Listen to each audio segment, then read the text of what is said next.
Okay, so we were just looking at the long patterns where you can just start a scale from any number.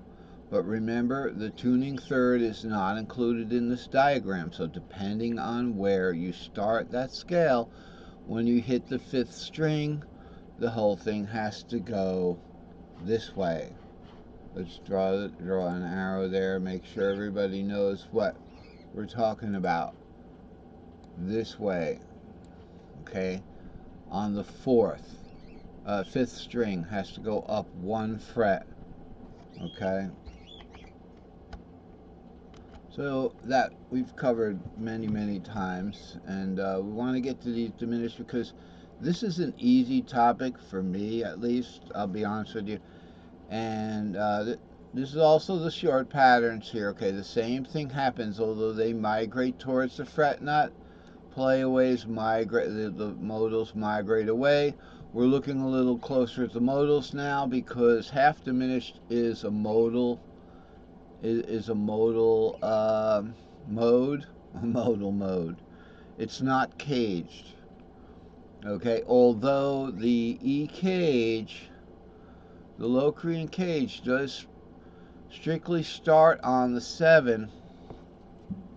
Okay, let's say we'll start on a B here. It'd be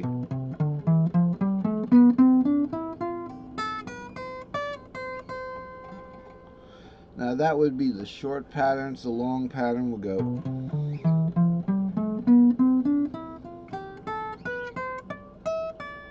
Because when we got to 5, we're going to go 5, 6, 7. Now, because of the tuning third, it didn't appear that it was going this way, but it does. Most short patterns go that way, so we start on the C. We're going to have the same effect. The tuning third makes it appear like it's going straight up, and it is, and it's valuable for that reason. But say on the A cage, we got 5, 6, 7 root 2, 3, 4, 5, 6, 7 root 2, 3, 4, 5, 6. Right here, 5, 6, 7. Nope, it went that way. It happens so fast, you know. And if you try to make the E down here on your fret nut here, where this is your E, okay, you try to play the short pattern for the A there, the A cage, right? You can play your A, but look at how I'm straddling this capo. Look at how close to the fret nut the A chord is. Okay, so in actuality, the short A pattern would go.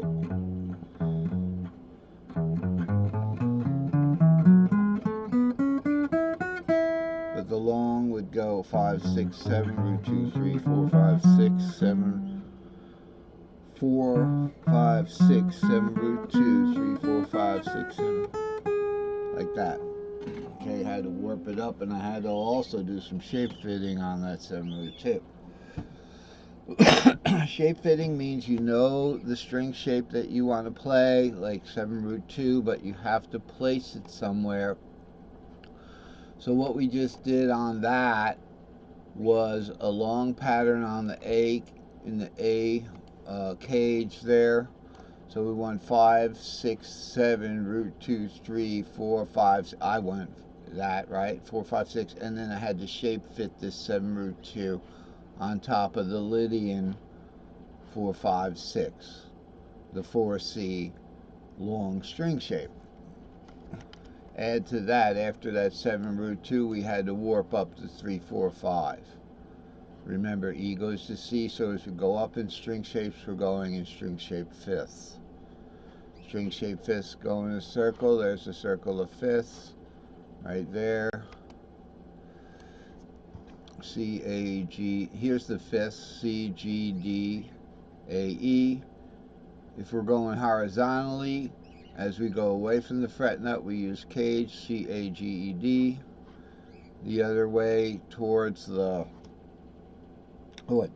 fret nut, we go C, D, E, G, A, which is a pentatonic scale. Right here, String shapes being the bottom string of each cage. These are modal cages now. They're not the cage system cages traditionally, but we still have this same string shapes involved. C is 3, 4, 5, A is 5, 6, G is 6, 7 root, E is 7 root 2, and D is 2, 3, 4. And those would be the cages. The cages you would build from there, usually using a pentatonic scale for the cage system. The cage system is a pentatonic scale system. And if you go 1, 4, 5 in each of the cages, you get the diatonic scale, because the 5th gives you the 7th and the 4th gives you what? The 4th. The 4th is just the same as the root shape, but it's moved up one. No, it's the same as the 3rd shape, but it's moved up one. In the case of the E box here, say we're in the C box here, we're doing the C shape. The 4th, the C, is the E shape. Okay, because we are going to the 4th, so we're going up a pentatonic scale. C, D, E. We skip the D. We go to the E shape. All right, the 4th of the A shape is the D shape, right?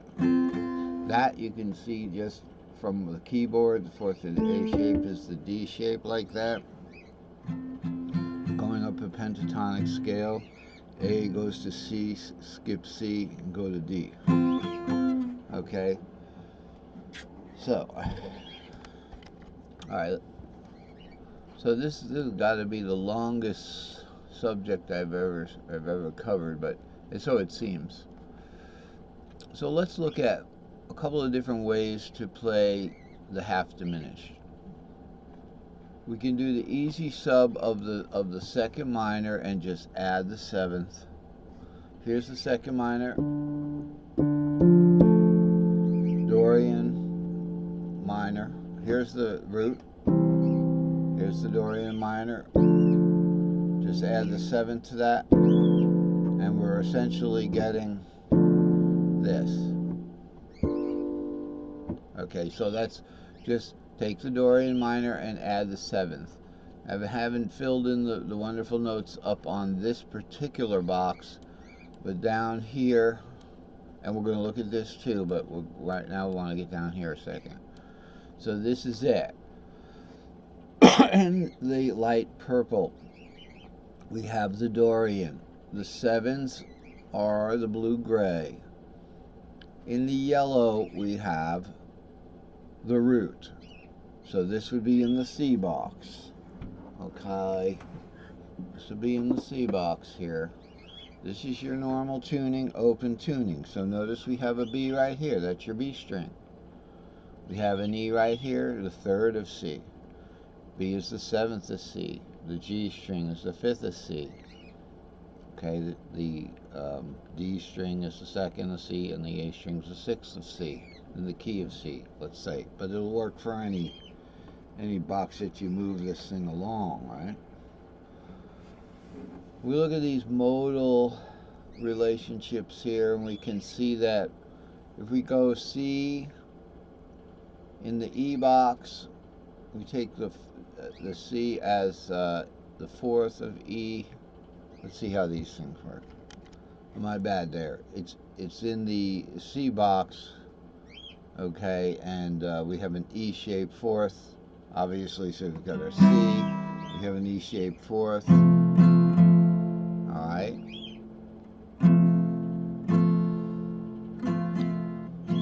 Actually, the root is the E-shaped 4. Hold on. Oh, okay. This is not the C box. This is the Lydian cage. Okay, so don't worry about this stuff right now.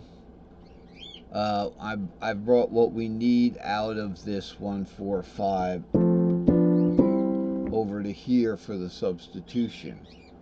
Okay, and this just shows you where we're getting that minor from.